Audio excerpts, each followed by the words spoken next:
अस्सलाम वालेकुम दोस्तों बाबर ने तो अपने बेटे को जानशीन मुकर्रर किया, लेकिन बाज़ वुज़रा ने हुमायूं को बादशाह मानने से क्यों इनकार किया। यह क्या माजरा था? हुमायूं की मुश्किलात क्या थी? अफ़गान ख़तरा क्या था? हम आपको सब कुछ इसी किस्त में ही दिखा रहे हैं। नसीरुद्दीन मोहम्मद हुमायूं 6 मार्च 1508 को काबुल में पैदा हुआ। बाबर ने अपने बेटे की अच्छी तरबियत की और उस वक्त के राइज उलूम की तालीम दिलवाई। होश हवास संभालने पर हुमायूं ने मुख्तलिफ लड़ाइयों में अपने वालिद का भरपूर साथ दिया। पानीपत की जंग की तैयारी के सिलसिले में जब बाबर ने काबुल से कूच किया तो हुमायूं को भी बदख्शां से फ़ौज लेकर उसकी मदद के लिए आना था, लेकिन हुमायूं ने अपनी सुस्ती और ज़ाती मसरूफियात की वजह से रवानगी में 2 हफ्ते की ताख़ीर कर दी। बाबर ने इस गैर ज़िम्मेदाराना रवैये पर हुमायूं की सख्त सर्जिश की, लेकिन हुमायूं पानीपत और जंग कनवाहा में बड़ी बहादुरी से लड़ा। हुमायूं चूँकि बाबर का बड़ा बेटा था, बाज़ मौरख़ीन के मुताबिक बाबर ने अपनी ज़िंदगी में हुमायूं को अपना जानशीन नामज़द किया था। उस वक्त बाज़ वुज़रा ने हुमायूं को सैल पसंदी और गैर मुस्तकिल मिजाजी की वजह से तख्त के लिए नामौजू करार दिया, लेकिन बाद-अज़ां बाबर की वफ़ात के बाद हुमायूं को इत्तफ़ाक़ राय से तख्त नशीन किया गया। तख्त नशीनी के बाद हुमायूं को कई मुश्किलात का सामना करना पड़ा।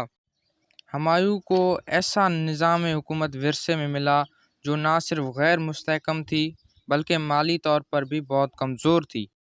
हुमायूं के वालिद बाबर की फ़याज़ी की वजह से ख़जाना खाली था। बाबर मुश्किलात पर काबू पाना जानता था, लेकिन हुमायूं के लिए ऐसे मुश्किलात पर काबू पाना मुश्किल था। फ़ौज का इंतज़ाम भी दुरुस्त न था। मुग़ल फ़ौज तुर्क, ईरानी, मंगोल, अफ़गान और हिंदुस्तानी सिपाहियों पर मुश्तमिल थी। इस तरह की मुख्तलिफ अलसल फ़ौज को मुत्तहद रखना भी हुमायूं के लिए आसान न था। कबायली सरदार भी अपना हुक्म और तसल्लुत चाहते थे। इसके अलावा हुमायूं के भाई और रिश्तेदार भी उसकी कमज़ोरियों से बखूबी वाकिफ़ थे, चुनांचे इन्होंने भी हर वक्त हुमायूं को परेशान किए रखा। सितम ज़रीफ़ी ये देखिए कि जब आप कमज़ोर हों तो आपसे थोड़े कमज़ोर भी आपके सामने खड़े हो जाते हैं। हुमायूं के साथ भी कुछ इस तरह हुआ। पानीपत की लड़ाई में बाबर ने अफ़गान को शिकस्त दी थी, लेकिन उनकी क़ुव्वत मुकम्मल तौर पर ख़त्म नहीं हुई थी।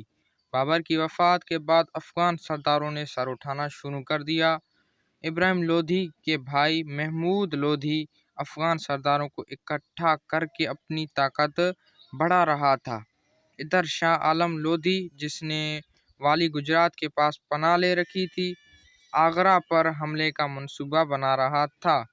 शेर शाह सूरी भी तदब्बुर और फरासत से अपना असर और रसूख बढ़ा रहा था। अगरचे शेर शाह सूरी और दीगर सरदारों ने बाबर के साथ वफ़ादार रहने का वादा किया हुआ था, लेकिन बाबर की वफ़ात के बाद अफ़गानों ने फिर से हुकूमत पर कब्ज़े के लिए कोशिशें शुरू कर दी, जिससे हुमायूं के लिए सख्त मुश्किलात पैदा हुई। आज की वीडियो यहीं तक थी। हुमायूं और शेर शाह सूरी के दरमियान क्या कशमकश चल रही थी? हुमायूं की जलावतनी और वापसी, ये क्या माजरा था? हुमायूं की वफ़ात कैसे हुई? हम आपको ये सब कुछ अगली किस्त में ही दिखाएंगे।